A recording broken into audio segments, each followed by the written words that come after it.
সুপ্রিয় দর্শক শ্রোতা, আসসালামু আলাইকুম। কেমন আছেন? এয়ার ডিজাইন অ্যান্ড প্ল্যানিং কনসালটেন্টের পক্ষ থেকে সর্বে স্বাগতম। আমাদের এই চারতলা ভবনের প্রজেক্টটির আজ লাস্ট বেস ঢালাই হচ্ছে। আজ থেকে আমাদের বেস ঢালাইয়ের কাস্টিং শেষ। এখানে দেখতে পাচ্ছেন যে আমাদের লাস্টের প্রায় 4টি কলম রয়েছে। এই 4টি কলম আছে ঢালাই কাস্টিং কমপ্লিট হলেই আমাদের যে 3 ইউনিটের মধ্যে 2 ইউনিটের যে কলমগুলো আছে সেই কলমগুলো সব শেষ হয়ে যাবে। আমি আপনাদেরকে এই প্রজেক্টটি একটু ঘুরে ঘুরে দেখাই যে আমাদের প্রজেক্টটি কিভাবে চলতেছে। এটি লোকেশন আমাদের কুড়িগ্রাম জেলায় ত্রিমোহনীতে এই প্রজেক্টটি চলতেছে। আমাদের মোটামুটি এইদিকে যে কলমগুলো সেই কলমগুলো সব হয়ে গেছে এবং যে গেট বিম প্রসেস করার যে বিষয়টি, এইদিকে সেই গেট বিম প্রসেসের কাজ চলমান রয়েছে। এখানে দেখতে পাচ্ছেন বাউন্ডারি ওয়ালের পাশে রয়েছে মেইন রোড, যে রোডটি এই ক্লায়েন্ট এই রোডের জন্য ব্যবহার করবে। আর এইখানে সিঁড়িঘর রয়েছে, এই সিঁড়িঘরের যে কলমগুলো সেই কলমগুলো উপরে হয়ে গেছে। আর এই সামনে যে অংশটা ফাঁকা অংশ দেখতে পাচ্ছেন, এই অংশটার মধ্যে আরেকটি ইউনিট হবে। আর এখানে জায়গা সংকুলন দেওয়া যাচ্ছে না, তাই আমরা পার্ট করে কাজগুলো করে নিচ্ছি। যেহেতু আমাদের এদিকে পার্কিং এরিয়া রয়েছে ফাঁকা জায়গাটিতে, এখানে আমরা সেপ্টিক সোপেলগুলো করে নেওয়ার পরে তারপরে আমরা বাকি কলমগুলো করবো। তার আগে আমাদের এই দুটো যে ইউনিট দুটো রয়েছে, এই ইউনিট দুটার যে গ্রেড বিমের প্রসেসিং গুলো এগুলো করে নেবো আমরা। করে যে কলমগুলো রয়েছে এই কলমগুলো করে নেবো।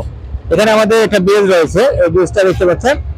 এই বেজটা 5.5 ফিট বেজের সাইজ রয়েছে। এখানে যে রড বার্নিং করা হয়েছে এবং শাটারিং করা হয়ে কলম বসানোর পরে ঢালাই করা হবে। এই পাশের যে কলমগুলো, এই কলমগুলো সব ওকে হয়ে গেছে। আমরা যদি সামনে একটু এগিয়ে যাই, এগিয়ে গেলেই বুঝতে পারবো।